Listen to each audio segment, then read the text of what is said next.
Welcome to the Cup of Joe Show, where we explore the journey of recovery from alcohol and drug addiction. One story, one conversation, and one step at a time. I'm your host, Joe, creating a safe space for honest discussions about the challenges and triumphs of addiction and alcoholism. In each episode, we'll hear inspiring stories and uncover tools that make healing possible. Sobriety is not a one-size-fits-all journey, and you don't have to face it alone. Recovery is possible, and it's worth it. Thank you for joining the Cup of Joe Show. Now let's get started.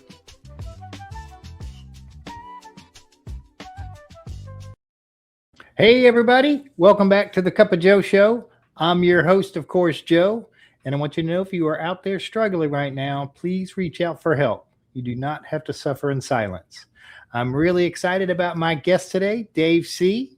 Dave's been sober since September 20th, 2023. He's a father, a lifelong learner, and a man who's discovering that recovery is about far more than putting down a drink. After spending years believing he wasn't enough, Dave found a new way to live through recovery.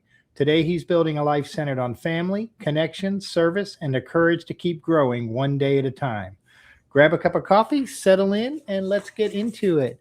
Hey, Dave, how you doing? Joe, I'm doing great. Thanks for having me on.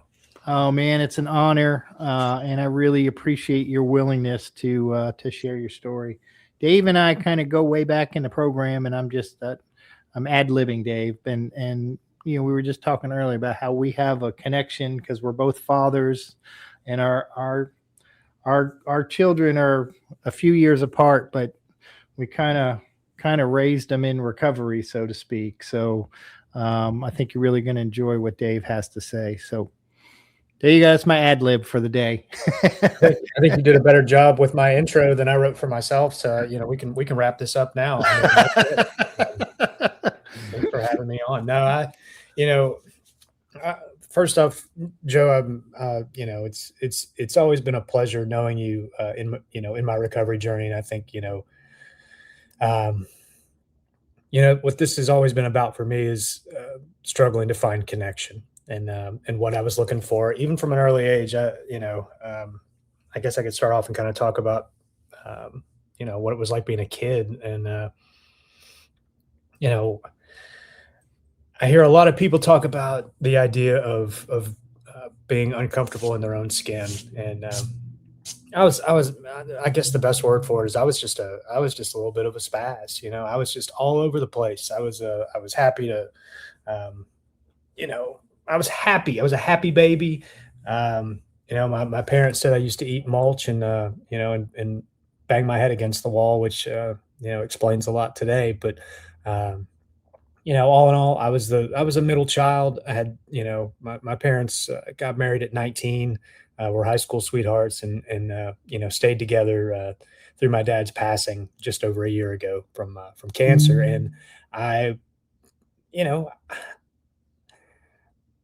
had a blast being a kid. Like we talked about before, I was, one of the last generations of the latchkey kid where, we came back in when when it got dark outside, we had a lot of autonomy. Gangs were mostly operated on bicycle. And, I loved being a kid. I had a pretty abrupt change right around the time. And this is something that's been consistent across my sobriety journey is that, my alcoholism and puberty kind of, they sprung up together. And this idea of, being different and then also having things to hide for the first time, like these new secrets and discovering my body a little bit and what it meant to be a young man, but also the, this desperate need as I got to be a teenager to try and fit in. And to do what other kids were doing and to look the part. Back then it was like the rugby shirts and Ralph Lauren and the Jordans and by gosh, like, I just, I had to look the part or I was going to be different. And, so one crucial part of my story, happened around that time. I think I was 12 or 13 and had something fairly, it wasn't traumatic in a physical sense. It was traumatic in an emotional sense, that, I went from being a pretty well-adjusted, happy, popular kid to suddenly being like the pariah of the school. And in my little world, um, you know, uh, middle school was my whole life. Sports and community, everything. Most of the kids in my area. I grew up in Knoxville, so most of the kids in my area went to one or two swimming pools. They played three or four different main sports, and my world felt big at my age, but also felt very, very small at the time. And that was when this incident happened.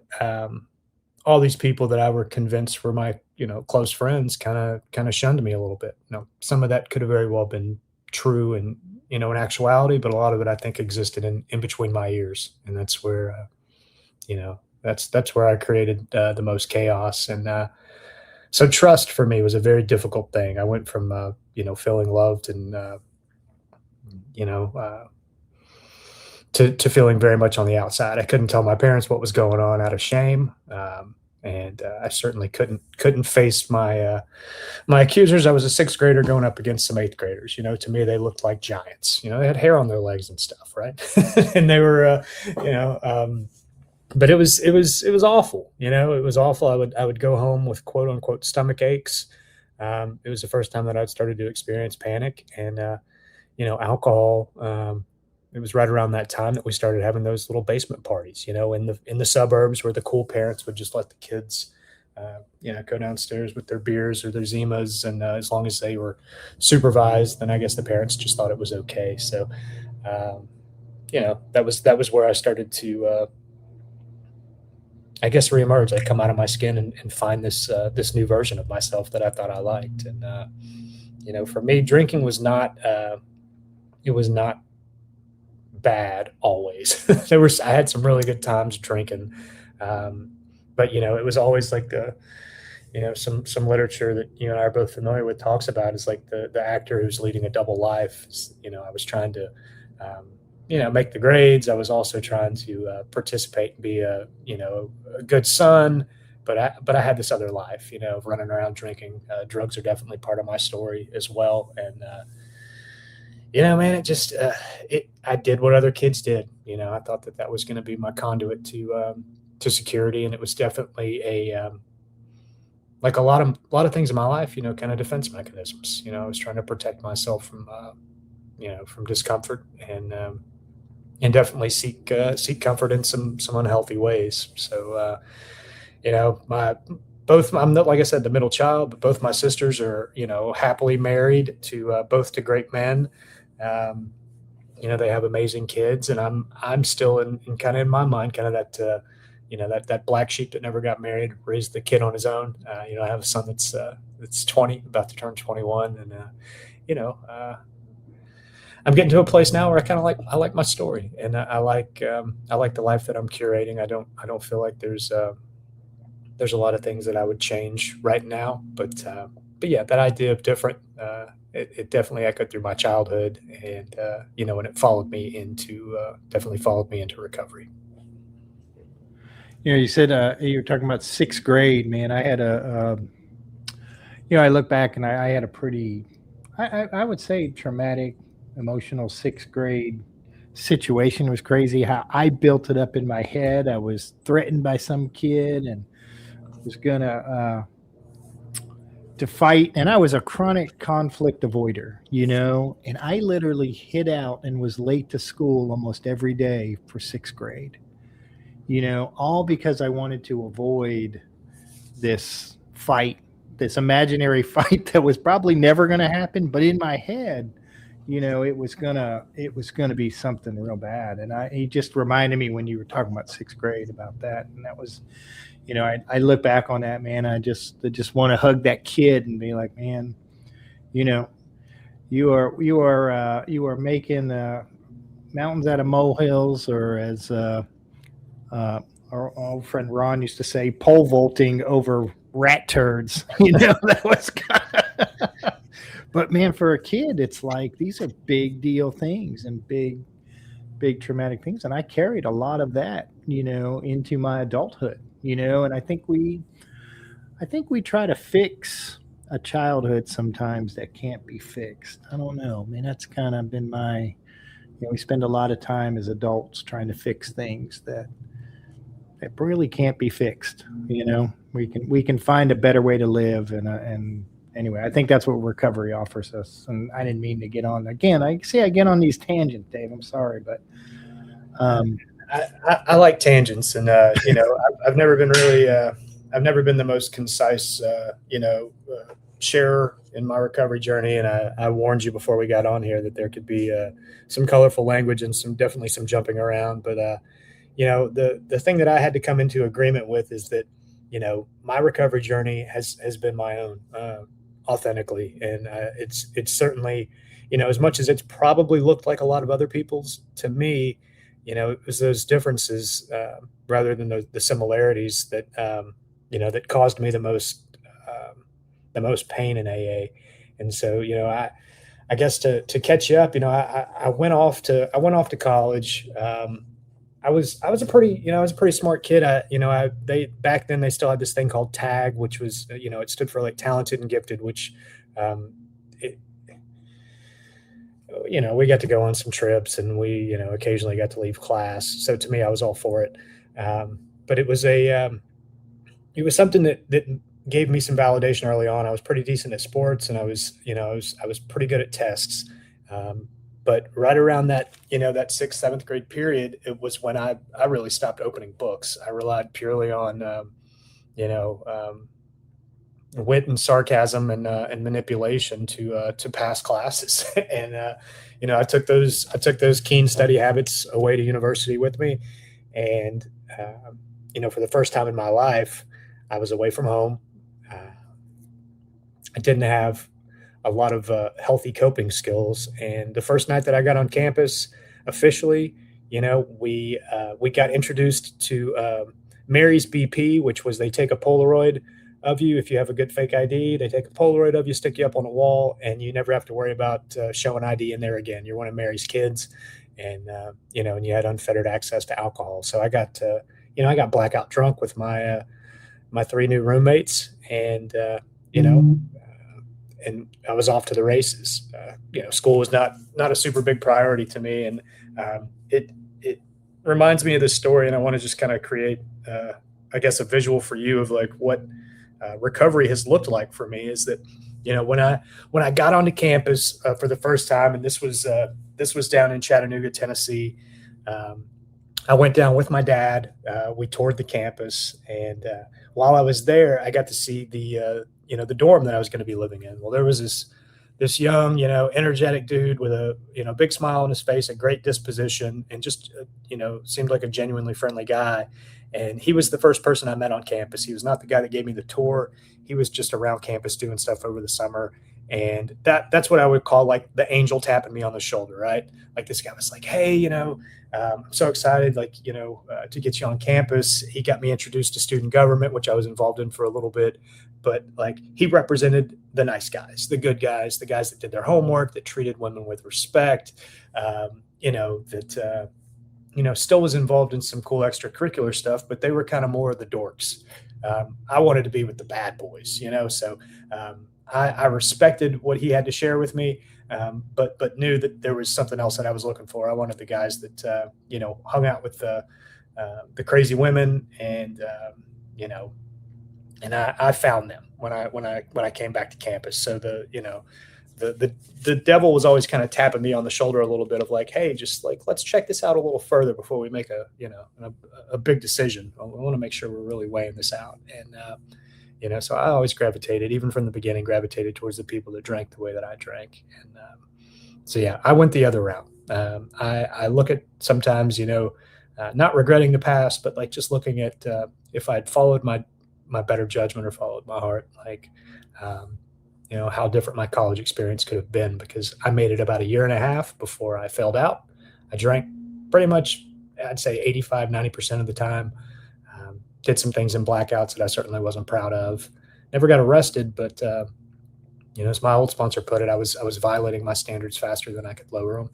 And so college did not last long in Chattanooga for me. I was back home at mommy and daddy's pretty quickly, and and had to start doing the community college route. So. Well, at least you made it to the 4-year school before you went to community college. I spent 6 years in community college. I was a mess. I was an absolute mess. I look back and I remember my mom going, "You could have been a doctor," and I'm like, "No, no, I could not.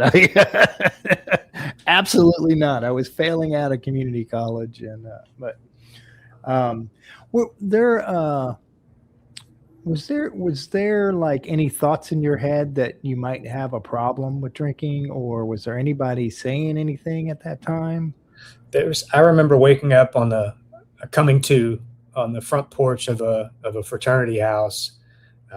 There was this girl that I'd always had a big crush on, and she was almost like this mythical figure. She was one of my buddy's older sisters, and she was away at, I guess you'd call it like a girls' like private school, while we were here doing public school in Knoxville. And I remember that I had apparently gotten sick off of the front porch, and I woke up in her lap on a porch swing, and she was brushing my forehead and being really nice to me, and that was for me kind of that I have arrived moment. Like this works out in my favor. Oh my gosh! Like I got blackout drunk, got sick, and here's my dream girl.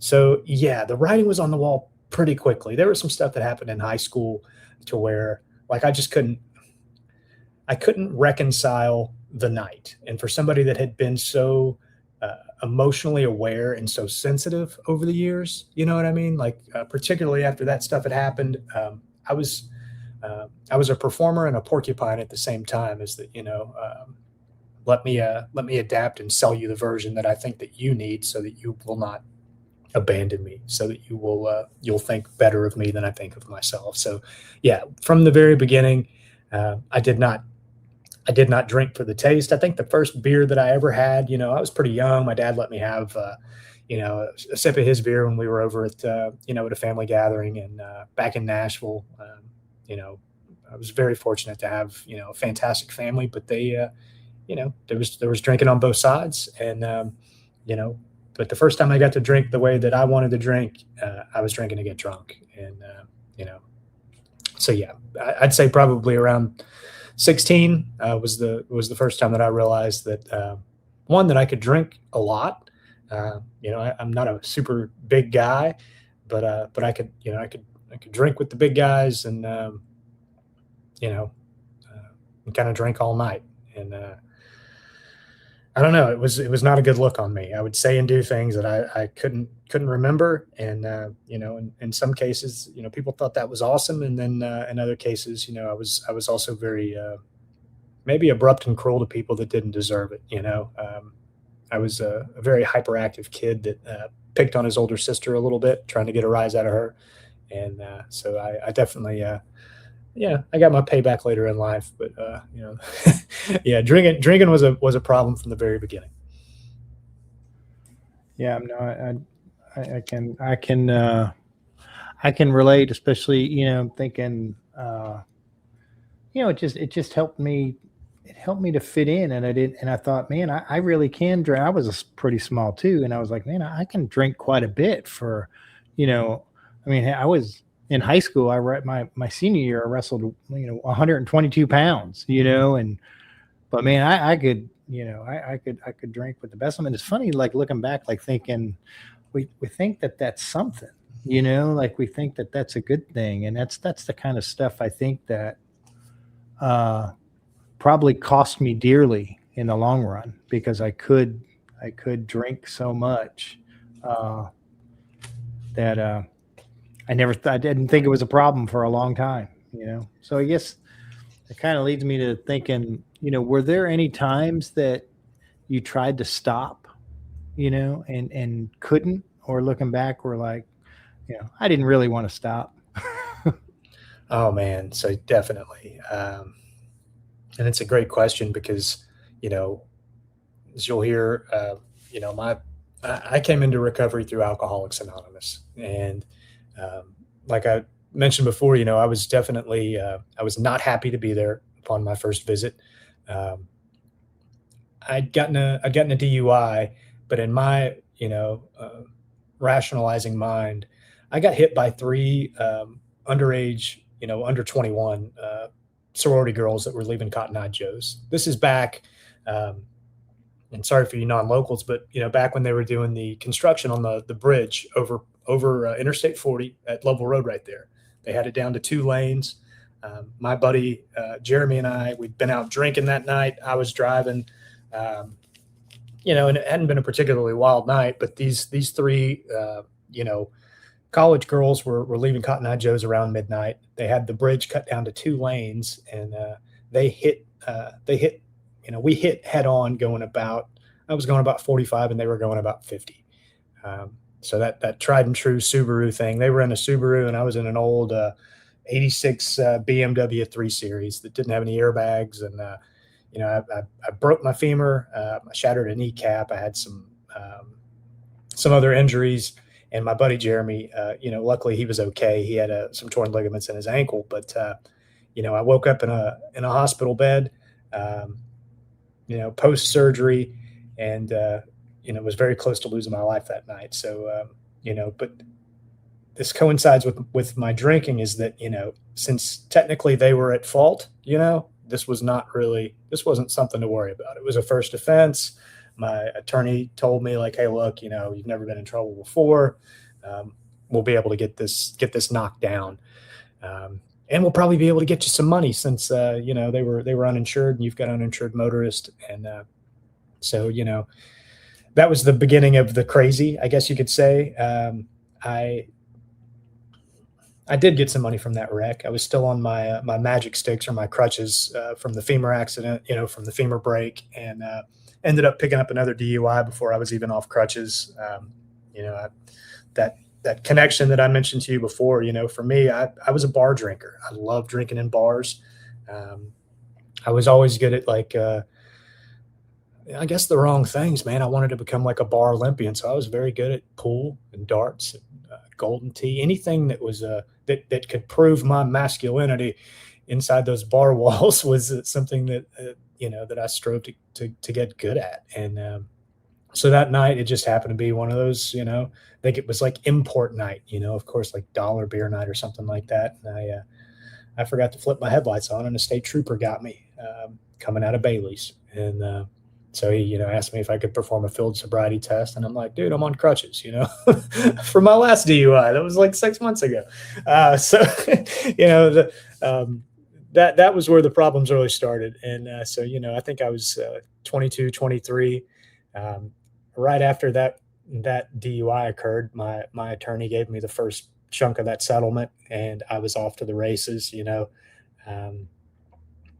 I started experimenting with some other dry goods and stuff that lengthened my ability to drink.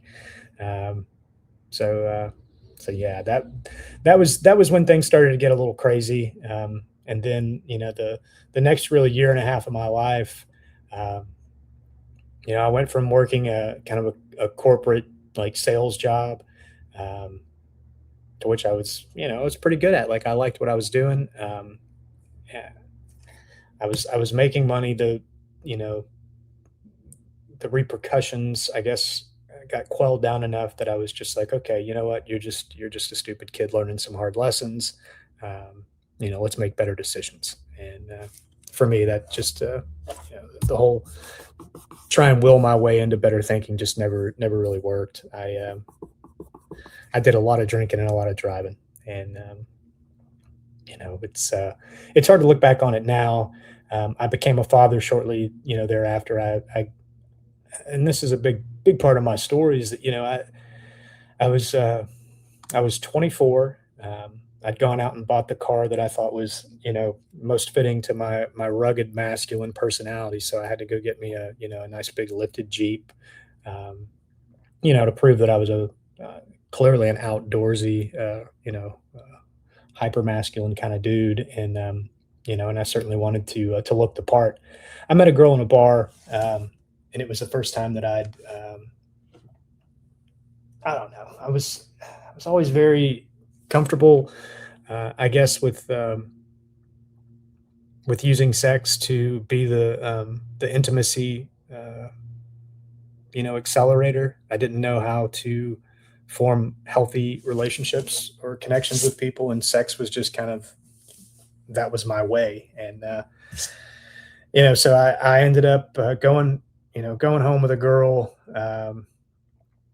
the first night that I met her, and again, to follow along with my victim narrative in my mind, she told me that she was on depot, and and to take certain liberties, and I did, and and I trusted in what this person told me, and came to find out later that she was not on any birth control, and this bravado and ego that I was so desperately trying to push out was what had kind of made me a target for this. And so careful when you go peacocking out there, you might just get what you want or what you're looking for. And I ended up becoming a dad at a pretty young age, unplanned, unwed. I didn't know her. I didn't even know this person, and and that's kind of what I guess drinking kind of what it was doing for me quickly was getting outweighed by what it was doing to me. I ended up in a pretty nasty custody battle in which my parents always came to my rescue. I was very lucky to have parents that loved me no matter what. I put them under a tremendous amount of stress, and they were also instrumental in the not just the custody battle part, but helping me raise my son while I was still dealing with active alcoholism. So I know that's kind of going off on a tangent. I guess that's tangent one, but yeah, that was the early years, like the college and the years that I should have been, I guess, like learning and trying to have a little bit of fun, was really more about having a whole lot of fun and not learning a whole lot. So Yeah, well, you're not alone in that for sure. It's um,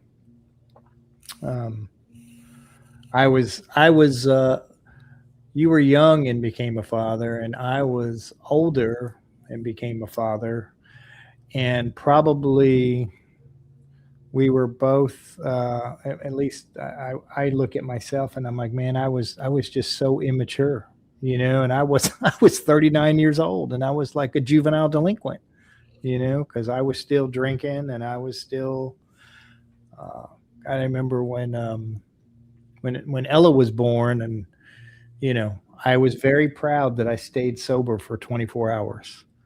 I thought I did something, like, you know what do you want from me, man? I was there when she was born. I was sober for 24 hours. It's just crazy, just crazy. But I can't imagine how challenging it was when you don't know someone, and then you get into this, and legal issues and all that come with it. And then, so did your drinking escalate from there, Dave? oh, sure. And and I think what was an interesting corollary in what you just said too is that I would put I had things a little bit out of order. You know what I mean? I would always try to I would have sex with someone before I would find out if we aligned on anything. You know what I mean? Like it was sometimes we talk in the rooms about like the spiritual warfare piece, but I think the emotional warfare and what I didn't know to be the early adoption of some really codependent behaviors on my part, is that I always wanted to put the cart before the horse, and I didn't want to do the legwork. I found a niche in this lifestyle of like smoky bars and cool musicians. I got a restaurant job very early on, and for me that was my indoctrination into to running with the wild guys. I liked my shtick. I played my role, and a lot of the ideas that I adopted as a young person were from TV and movies, and there was not no nobody you didn't hear John Wayne go up to the bar and ask for a skinny margarita or an NA Heineken, let me get one of those 0 alcohol Heinekens. It was, the tough guys. If you're a man, you drink like a man. You win the fight. You don't talk about your problems, and you ride off into the sunset with um, your perfect person. And, I wanted very desperately to curate a life that looked like everybody else's, but I didn't particularly want to do the work that they had to do to get there. I thought that I was entitled to shortcuts, and I also thought that because of some of the things that I'd been through, that I was justified in this destructive drinking. It felt like the most natural thing in the world. My drinking definitely did progress. Um, I do want to back up just a little bit, though, is that, around the time I was in my, I think, late 22, early 23, it was suggested that I maybe go check out an AA meeting, which, my first meeting was at the Park 40 Clubhouse, and it was a daytime meeting. I think I went in on the weekend, and, it was back when you could still smoke in there. And, I was expecting, people asleep in their chairs and trench coats and brown paper bags, a bunch of just gruff, angry old men. And I found what I was looking for. You know what I mean? I have always focused on the differences rather than the similarities. And I walked in there, and I was so uncomfortable. It was like they knew I was new. I didn't know. And they gave me a book. I've still got my very first big book. It sat on a shelf for a decade. And, there's, Mike K's name is in here. There's a lot of people that have passed on. Like there's Jimmy Z and Carl C and Carrie, and some names that I know that you recognize.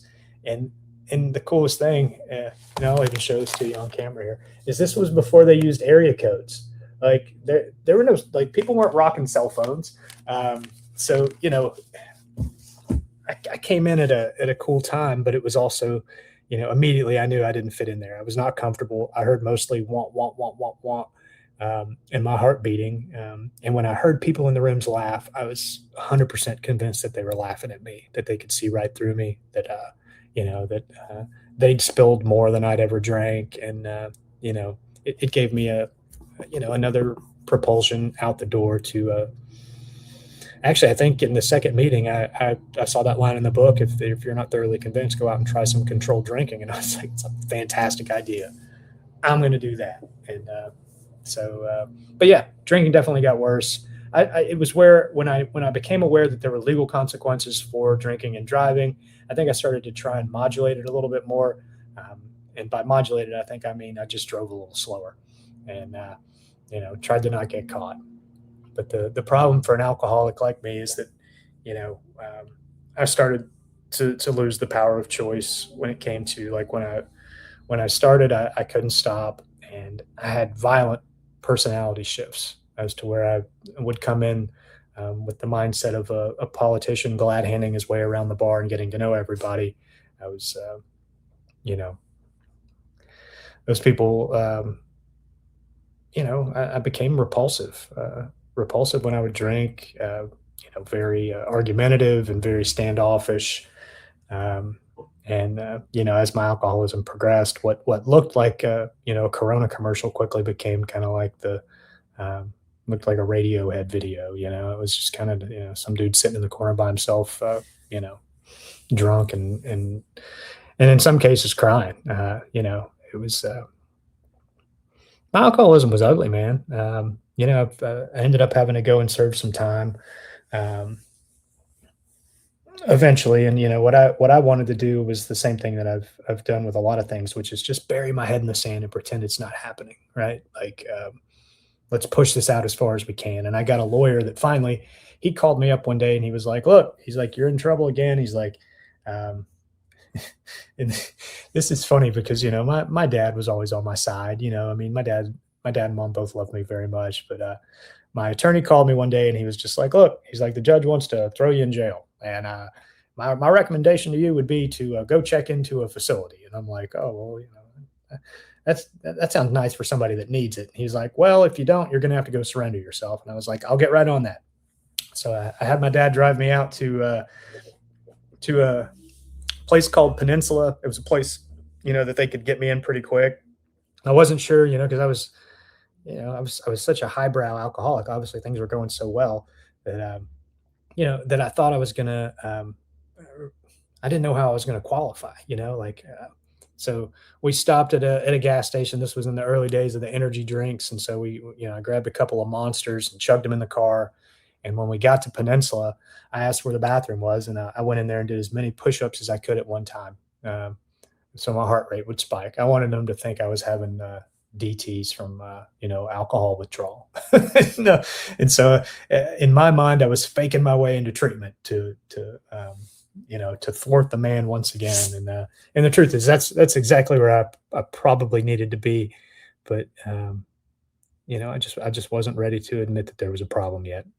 I was still just a kid having fun. And this was before my son was born. So to me, it was like, who did I really have to worry about? I've always had kind of that cockroach mentality of you can step on me, but I just kind of lay there for a second, get up, and then just wander off in another direction. And that's been a lot of, sadly, kind of like my alcoholism is that, I'll get knocked down and I'll get back up and try and recreate my life. But I've never had any type of foundation for living.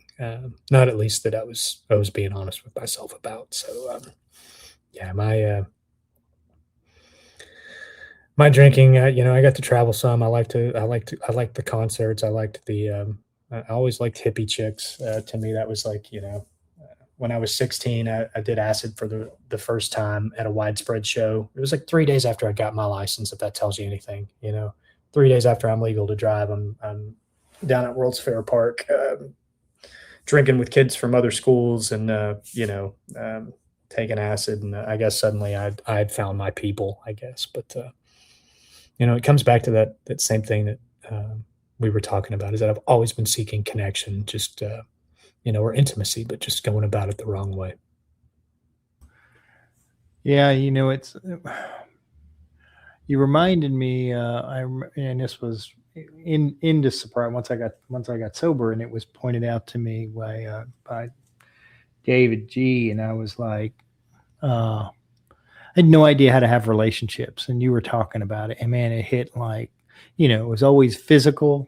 Relationships always started out physical, and then, it was, it was some sort of emotional wreck, and then, then it would get mental. And then, then I'd be like, please God, get me out of this situation that I've gotten myself into. And it was pointed out, and Dave said it's in the 12 and 12, on page 117, and I had never dawned on me. And it literally says in there, if you want to have like real connections with people, then it starts out spiritual, and then you connect mentally, then emotionally, and then physically. Physical is last. I always put it first, and that's kind of, you reminded me of that's kind of how relationships, how I formed relationships, and why I had no real intimacy or connection. I don't think for until I found this program and found the 12 steps and found a different way to kind of look at the world and the way I handle my life. But anyway, that was a good reminder of that, Dave.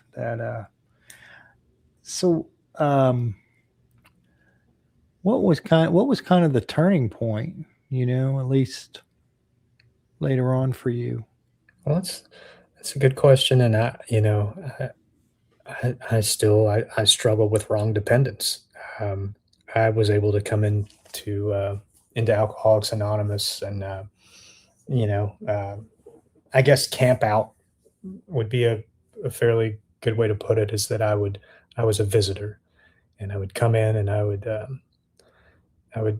get the fringe benefits of being around the fellowship, I'd go over to people's houses for bonfires. We'd go into your typical Applebee's thing, and I felt connected to um, I felt connected to a source. It was not a higher power by any means, but the group for me was a sufficient distraction. I could stop drinking temporarily. I proved to myself early on that like I did not have to have alcohol um, to live. But what always happened for me, and when I say wrong dependence, is that I've struggled with the two topics that someone you may remember used to talk about was the money and the honey, and so I would get the validation that I would need through through earning money at work or from procuring a new um, drinking buddy. I would always find women that drank the way that I drank, and and we would, as you can imagine, there's some good times in there, but there was also some really messy times. So, I would say that my consistency with staying sober had a lot to do with was I in a relationship, and how was that relationship going? Because once it fell apart or the job fell apart, then I would come back into AA with my tail between my legs, like the book talks about, with a firm resolution not to drink again. And then um, I'd stay somewhere between 90 days to 9 months, and then I'd go back out. And the turning point for me this go round, and I'm not trying to just make this about relationships, but I I met a girl in the rooms, and she was accomplished, and she was sober, and she was a professional. She um, she checked the boxes within me that made me feel like if I was with her, then I was okay. And I relapsed a couple of months into us dating, and I finally got honest with her, and she looked at me and she said, "Look, I can't date you if you're drinking." And that was the first time that I was like, "Okay, like I'll give this an honest shot." And I know a lot of great men in AA. I've blown off a lot of really great sponsors that were willing to work with me, but when it was time for the work to be done, I stopped making phone calls. I was a despicable human being, and go figure that an attractive woman was what it took for me to finally hold my feet to the fire and get through the steps. So this is the longest run that I've had clean and sober, but I will say that getting through the steps for the first time a couple years ago, um, it was a real catalyst for me to want to seek more. I knew that I didn't give 100% all the way around, and um, the big change for me, man, was starting to work with other guys. Um, I felt like a total fraud, like I have most of my life, but just taking somebody through, through the big book, and sharing my experience, and it made me feel less like an alien. And I'm working with a sponsor now who's strongly encouraged me to go back and look for the holes in the boat. And for me, those have existed mostly in step 2 and 3. I can sound good. I mean, I've memorized a lot of the basic text, and I can say stuff that makes me sound like I know what I'm doing. But you know, I've always had a problem with relying on a higher power that loves me and wants the best for me. Um, but yeah, my sponsor recently, he shared a quote with me by a guy named Joseph Campbell, and it was on Friedrich Nietzsche, and he said that Nietzsche was one. I guess he was the one who did the job for me at a certain moment in his life. The idea came to him of what he called the love of your fate. Whatever your fate is, whatever the hell happens, you say, this is what I need. It may look like a wreck, and but go at it as though it were an opportunity, a challenge. So if you bring love to that moment, not discouragement, you will find the strength that's there. Any disaster that you can survive is an improvement in your character. your stature, and your life. So, what a privilege. This is when the spontaneity of your own nature will have a chance to flow. And then when looking back at your life, you'll see the moments which seem to be great failures followed by tremendous wreckage that were the incidents that shaped the life you have now. You'll see that this really is true.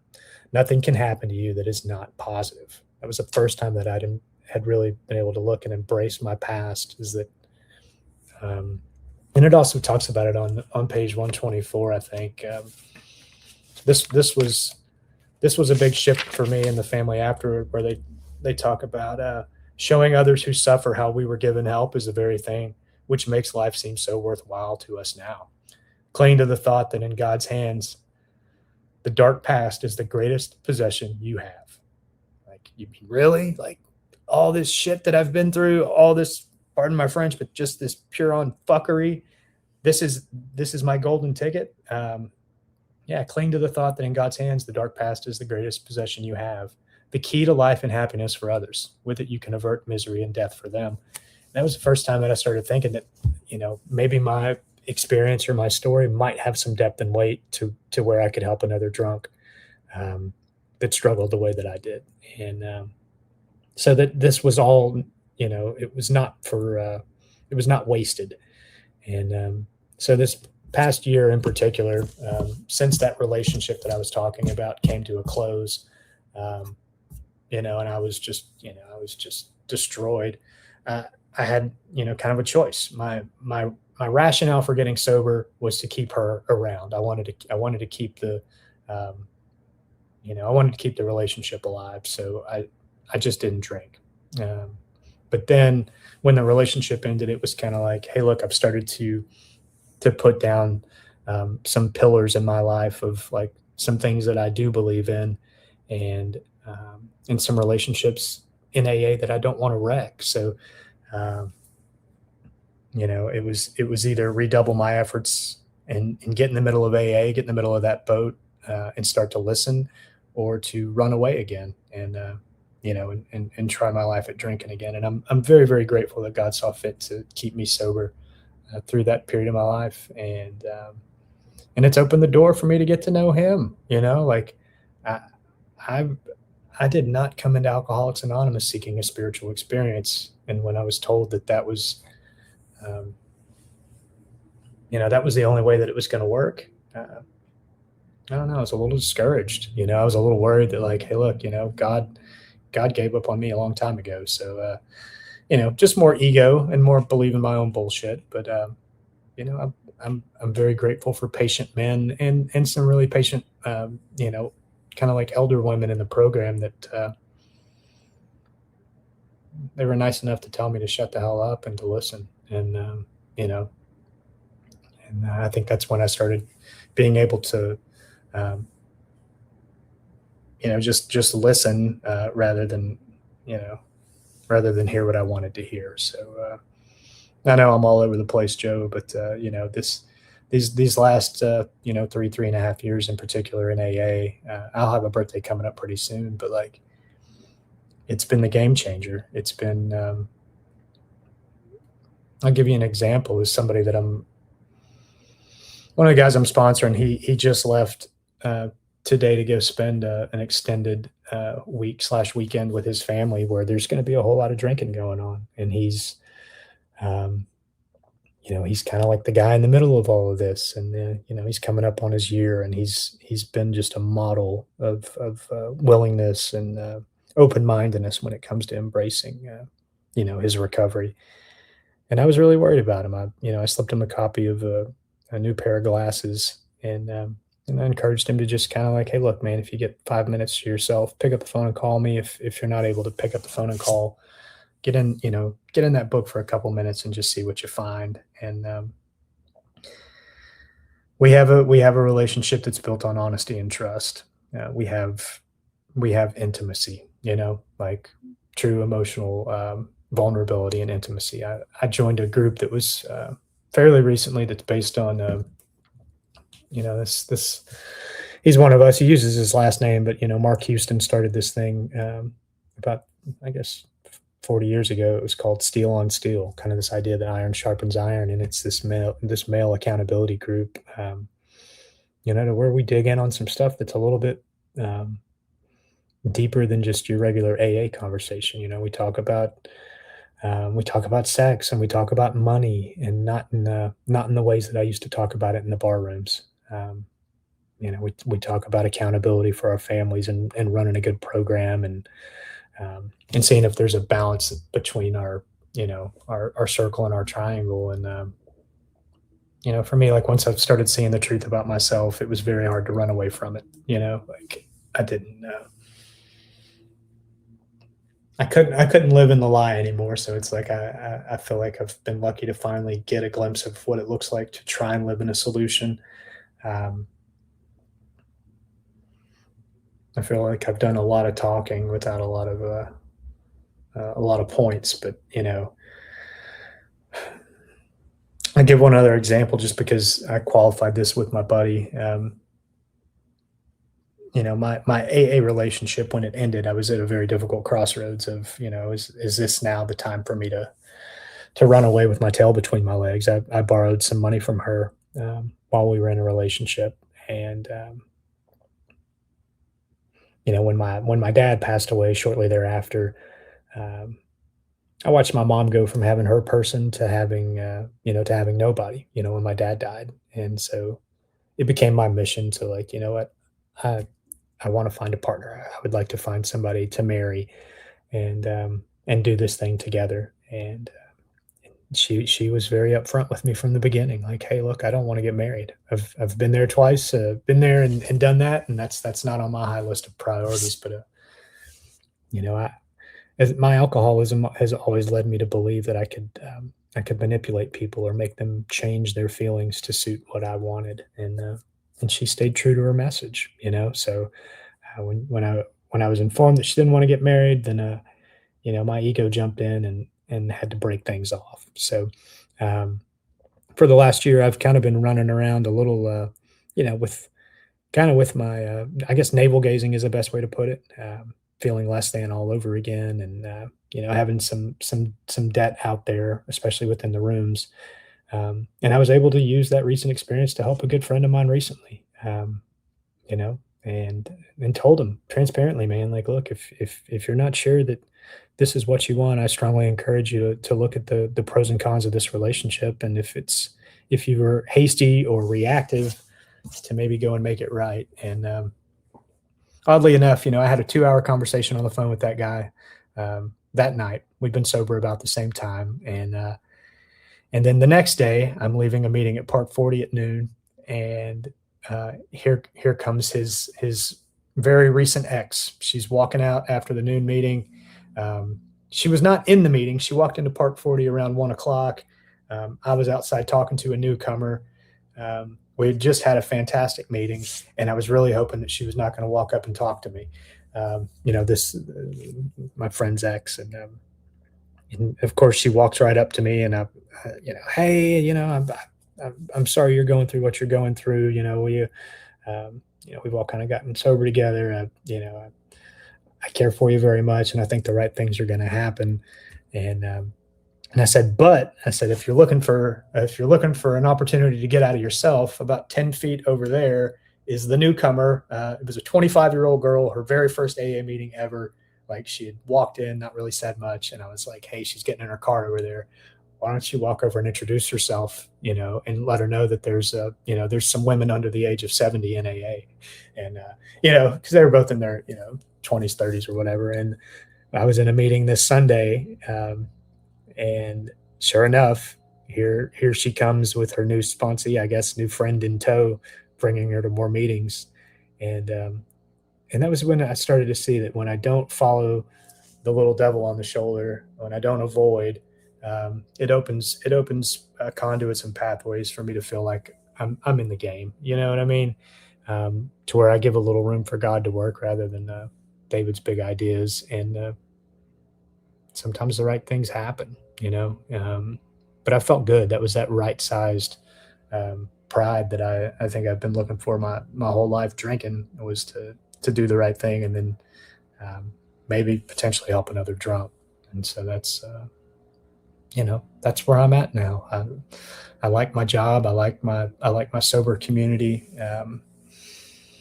And I feel like, more will be revealed. I will never be this many days sober ever again. And I will journal at the end of the night. I'll call another drunk, and I'll do better tomorrow. I'll try to do better tomorrow,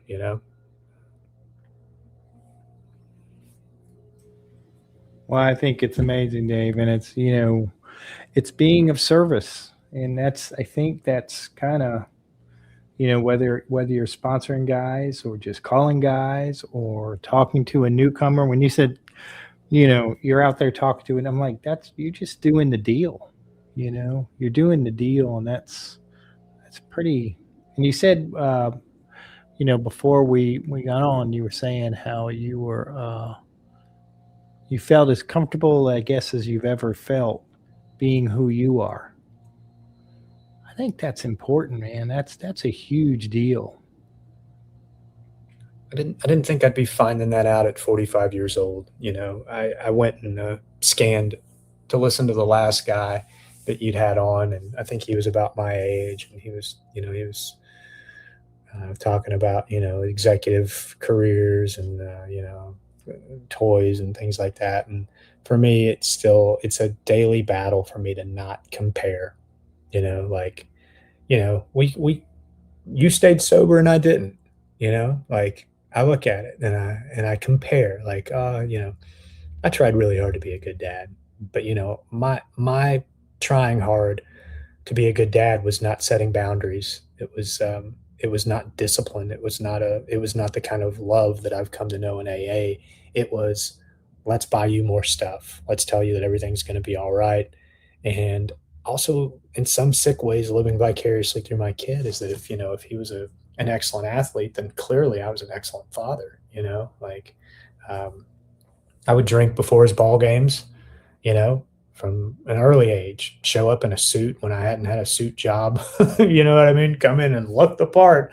But man, I've just always been full of shit. And to be able to have another man tell me is just like, hey, yeah, me too.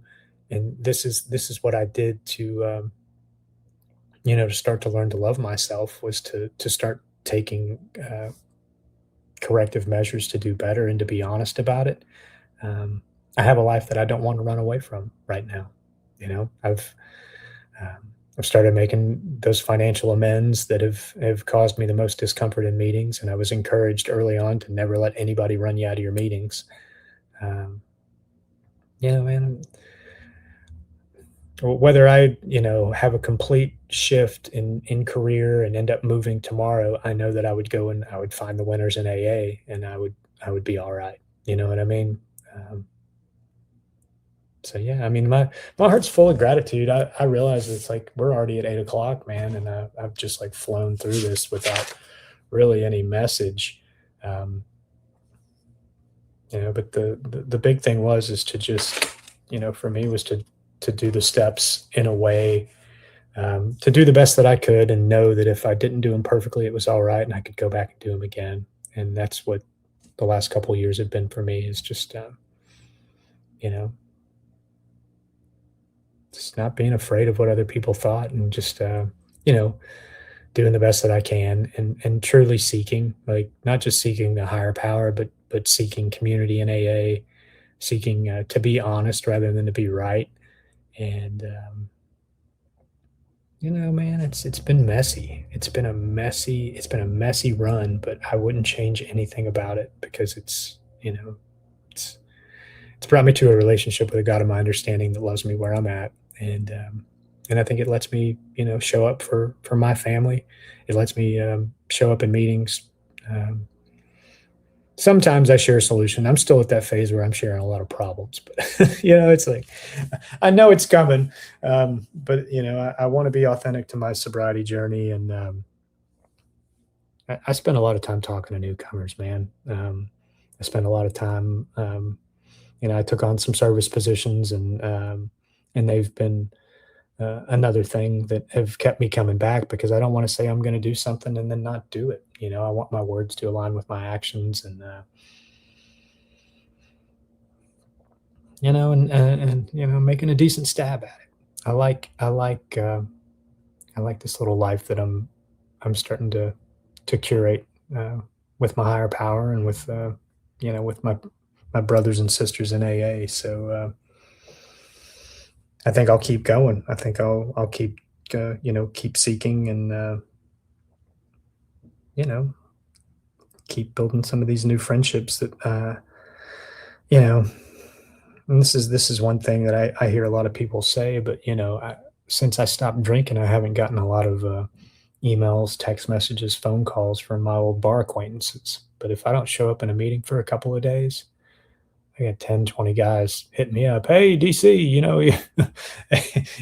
are you alive? What's going on? And I don't know, man. Just I've found a brotherhood in AA that I could not replicate anywhere else. And yeah, I don't know. I don't know. I don't really know where to go from there, Joe. I think it's I think I'm trudging a road to happy destiny. I firmly believe that, and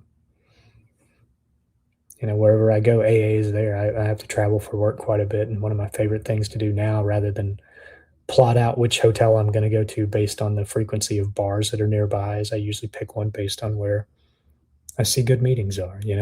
Um, I want to be around the solution. So. Well, and I think you shared a great message today. I really do. I think sometimes we don't know what our message is until maybe you listen to it after it comes out. You'll know. You shared a great message, and I'm glad I've gotten to know you better than I've ever known you.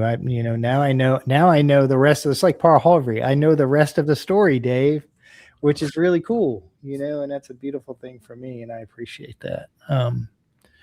Was there anything you wanted to talk about that maybe you didn't get a chance to share? Contempt prior to investigation. I was just I've always struggled with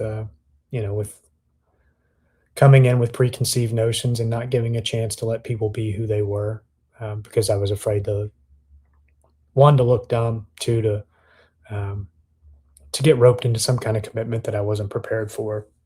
Um, for me, letting go of old ideas has been a very slow, grueling, and painful process, but it's been the most beneficial to. Um, I don't know, man. I mean, I just want to be in the game. Like I'm 100% on borrowed time. If life were fair, I'd be dead or in jail many, many, many times over. And so yeah, I try and wake up with an attitude of gratitude. I have a routine of, you'd asked me early on, kind of like what my go-to recovery tool was when we were putting together that bio, and I don't think I gave you an answer. But for me, it's been cracking the uncomfortable shell of what prayer and meditation can mean for me when done diligently, and taking that inside job outside to feel comfortable talking to other people. Um, but I've just always been convinced I was right about things I was absolutely wrong about, and so now I can laugh about it. I'm learning to have a sense of humor about my failures and my misconceptions, and to not take myself so damn seriously. That whole Rule 62 thing is. I don't know. I'm excited for what this next season of sobriety has in store for me. I took a commitment at Park 40 where I joined the board of directors, which I don't know how they didn't background check me for that. And I'm kidding, but no, and I'll take over for our current president next year, and it's like this idea of like I never thought that that's the position that I would be in. I've got a whole keychain full of keys to different churches and clubhouses and some people's homes. That is just not. That is not a natural thing for drinking, David. So it's a privilege, man. It's a good life, and whenever I get stuck, I know now that the amount of misery that I have to stay in is purely up to me. And So yeah, it's I'm kind of out of excuses at this point. If I want to live a happy life, get in and participate, and go for a walk, pick up the phone and call somebody, and somehow things seem to just work out. So you know, I guess that's my spiel. Pretty good spiel, Dave. That's a pretty good spiel, man. And I really appreciate your willingness to come on and share, your story, your experience, your strength, your hope. It means a lot to me, and I know it's going to help someone. So thank you for that.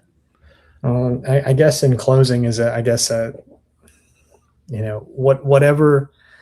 whatever brings someone into the rooms for the first time, like if you genuinely know deep down that alcohol or drugs are causing you a problem, the one thing that I wish that I was able to listen to early on is that it's not going to get better. I was fortunate to find the rooms at a young age, and I was very lucky to find my way back before I, as the books say, went on to the bitter end. And I was way too big of a chicken to ever kill myself, but I sure was out there, running demolition derby at 3 a.m. Trying to make sure I could get some beer before the store closed. But no, man, it's a good life, and guys like you, Joe, are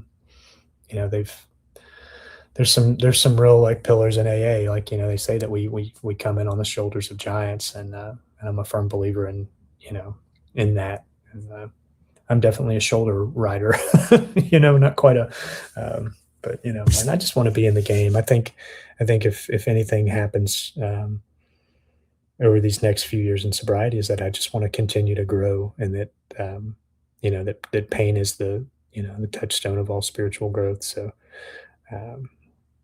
we'll see what kind of growth's in store, but I'm excited for it, and I'm excited to do it with with other alcoholics. So appreciate you having me on. You're welcome, my brother, and I'm glad to be trudging the road with you. We are both standing on the shoulders of giants. I can assure you of that. I wouldn't be here if it wasn't for them, and for people like yourself, man, who've been willing to talk to people. That's a big deal. Just talking to people in the rooms and letting them know you're not alone. That's that kind of stuff is big deal. But I can't let you go tonight, Dave, without doing our rapid fire questions. I told Dave I wouldn't grade him. I lied. No, I'm just kidding, Dave. There's no grades. There's no grades. But are you ready, sir? I am ready. Yeah, fire away. What is your favorite recovery slogan? Oof, I don't know how rapid this is going to be. It takes what it takes. What is your least favorite recovery slogan? Oh, God. We'll love you until you can learn to love yourself. What do you think is your sobriety superpower? Connection. I think just identifying with a newcomer and,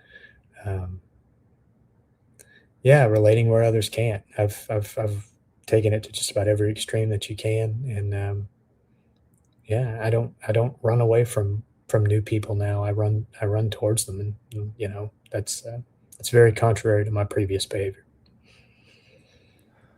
If you could say one thing to your former self, what would it be?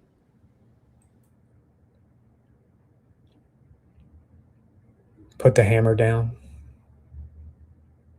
Be honest. Share.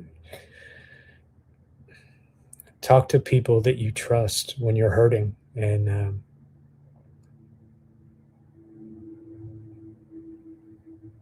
to not give up. I think I think my experience in AA has been failure after failure after failure until something clicked. And so for anybody that's struggling, regardless of medium, whether it's drugs, alcohol, other things, is that hope is found here. And it's my resistance that causes me the greatest pain. And no cult. There were no DVDs to purchase. After my first meeting, it was an altruistic movement. It always has been. And I'm just grateful to be on the ride. What song do you play to lift your spirits when you need a boost? Oh man, there's a bunch. Gosh, I'll check my phone right now to see what was playing in the car today.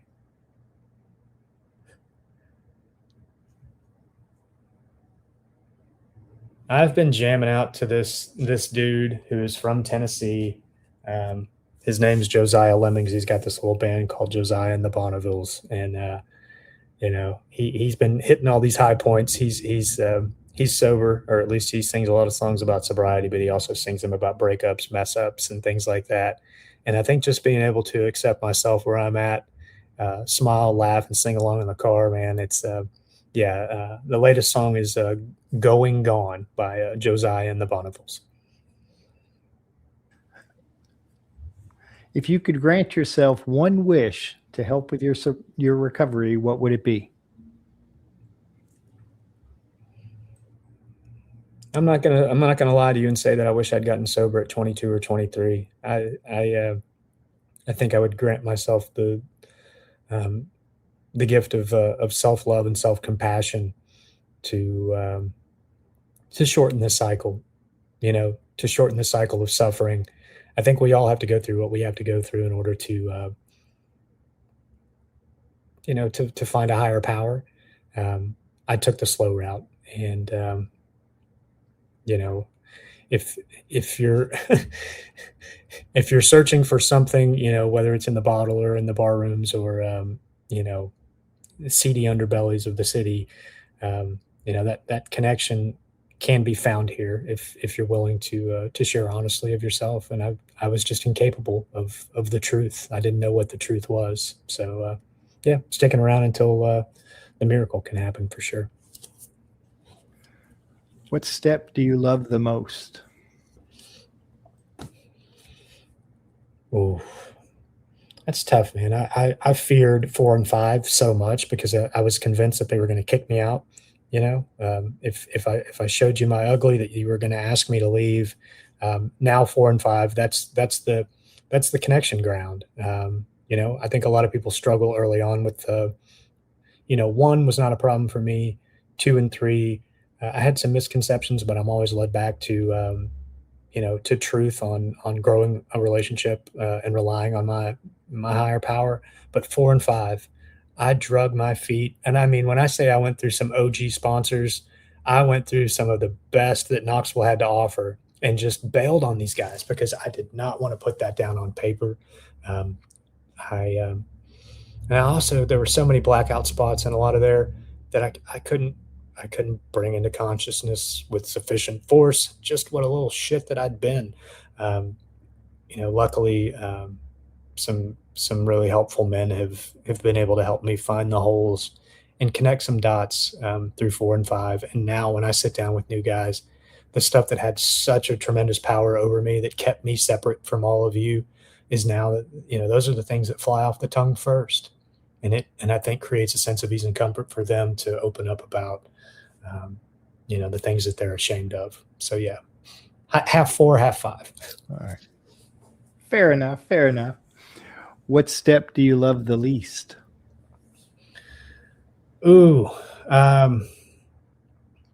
lately it's been a 9th step, the amends process, because I'm still afraid of how people are going to perceive me sometimes, even in sobriety. I think I still feel like I'm going to do it wrong, much like getting on this podcast and being like, dude, I'm just going to blabber for an hour, which I have.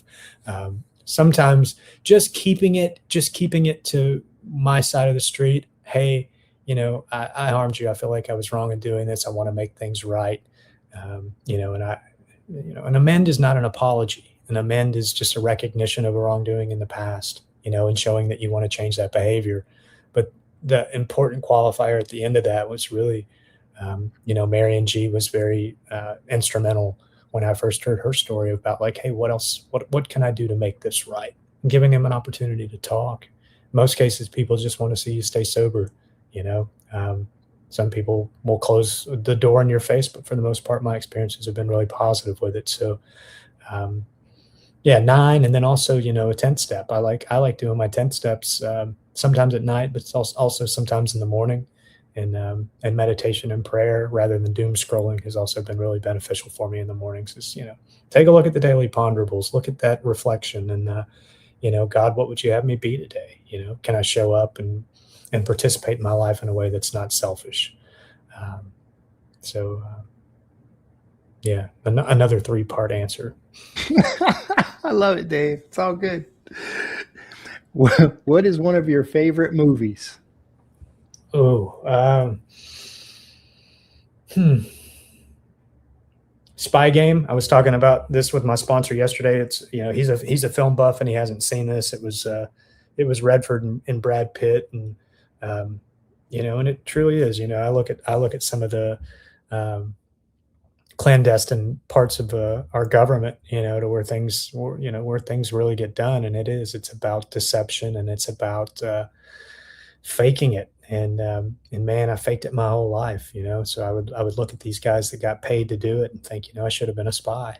I've been full of shit my whole life. Why not bring it into agreement with my career? But no, I love Spy Game. It's got a love entity to it. It's got a part where somebody is forced to trust, somebody's let down, but ultimately the mission was the greater good. And I got a lot of favorite movies, man. We could spend a whole other hour talking on that, but I'd have to say Spy Game is probably right up there. It's a good one. And finally, if heaven exists, what would you like to hear God say when you arrive at the pearly gate? Thought you'd never make it. We thought we may have lost you. But welcome home. I think it's a lot like AA. When somebody comes back after a relapse and people know what it's like, I think welcome home. I'm excited to see my dad. I'm excited to see some other family members and some other friends of mine in recovery that have gone before me.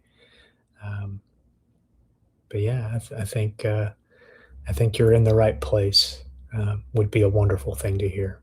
It sure would, man. Well, thank you so much, Dave, for coming on the show and for being you. I think you're a pretty awesome fella, to be honest. And you always have good things to share, and you always come off so genuine to me. You always have, and I think that's a pretty cool thing. Well, one of these days I'll sound like one of you grown-up AAers, but for now, man, I'm just where I'm at, and I'm just grateful to be in the game, man. And I'm grateful that some of these relationships, especially with men like you that have kind of stood the test of time, it gives me hope that, I never thought that my long-term goal would be to be an old timer, and and I haven't earned that seat yet, but I've definitely earned my experience. And man, I just want to be with the winners. I do. I want to be sober. I think one of the biggest goals for me is to die sober, and and have a rich and full life of honesty and love and compassion with my family and my fellow man. And this has given me a runway to start to work on those things, and I'm eternally grateful. So. Well, just remember, if we didn't drink today, we're tied for first place. And that's the deal, So, for the rest of you out there, if this episode meant something to you, please share it with one person who needs some hope today. A new episode of The Cup of Joe Show drops every Thursday at noon. You can listen anytime at thecupofjoeshow.net or on any of your favorite podcast apps, Podbean, Apple, Spotify, YouTube, and more. Just search for The Cup of Joe Show. Don't forget the "the." And if you're looking for daily encouragement in your recovery journey, please subscribe to our friends at thedailyponderables.com, delivering inspiration to your inbox every morning. Please like, follow, subscribe, and share, because someone out there needs to hear this today. Have a good day, everybody. It's just a laid-back vibe, baby. We hope you enjoyed today's Experience, Strength, and Hope. We are so grateful you decided to join us. Please share this episode with someone who might need it. Also, don't forget to like and subscribe. Remember, no matter where you are in your recovery journey, you are not alone. Reach up and reach out to someone. Please do not suffer in silence. Until next time, let's take it 1 minute, 1 hour, and 1 day at a time. Thanks for listening to the Cup of Joe Show.